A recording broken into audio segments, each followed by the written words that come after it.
नमस्कार प्यारे बच्चों, मेरे चैनल स्टडी लाइफ में मैं आप सभी का वेलकम करती हूँ। आज के हम इस वीडियो में जानेंगे कि शैशवावस्था के बारे में महत्वपूर्ण कथन कुछ विद्वानों ने दिए हैं और ये दोनों कथन जो यहाँ पे दिए हुए हैं वो एग्ज़ाम में पूछा जाता है। तो आपको इन दोनों कथनों को बहुत अच्छे तरीके से याद रखना है। पहला कथन फ्रायड ने लिखा है।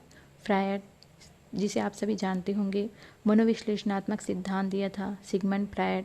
अगर आप नहीं जानते हैं तो हमारी वीडियो के प्लेलिस्ट में बनी हुई है वीडियो, आप सभी वहाँ पे जाके देख सकते हैं। सिगमंड फ्रायड का मनोविश्लेषणात्मक सिद्धांत।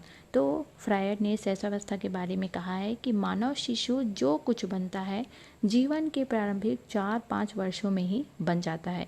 उनका यह जो कथन है वो बहुत इंपॉर्टेंट है और एग्ज़ाम में पूछा ही जाता है। तो याद रखना है आपको कि फ्रायड ने कहा है या उन्होंने लिखा है कि मानव शिशु जो कुछ भी बनता है वो जीवन के प्रारंभिक 4-5 वर्षों में ही बन जाता है।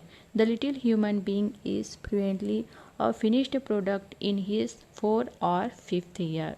वह जो कुछ भी बनता है वो जीवन के प्रारंभिक 4 या 5 वर्षों में बन जाता है। ये है फ्रायड का महत्वपूर्ण कथन।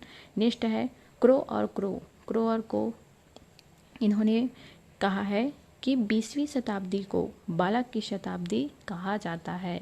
20वीं शताब्दी जो है उसको किसकी शताब्दी कहा जाता है? बालक की शताब्दी। ये दोनों कथन बहुत ही इंपॉर्टेंट है और इन दोनों कथनों को आपको याद रखना है क्योंकि एग्ज़ाम में मनोवैज्ञानिकों के कथन जो है पूछे जाते हैं। आपको वहाँ पे दे दिया जाएगा सेंटेंस और पूछेगा कि किसने कहा था। जैसे दे दिया गया 20वीं शताब्दी को बालक की शताब्दी कहा जाता है, ये कथन किसने दिया? तो आपको पता होना चाहिए कि ये कथन क्रो ने दिया। वैसे ये भी पूछा जा सकता है मानव शिशु जो कुछ बनता है जीवन के प्रारंभिक 4-5 वर्षों में बन जाता है, यह कथन किसने दिया था या किसने कहा था?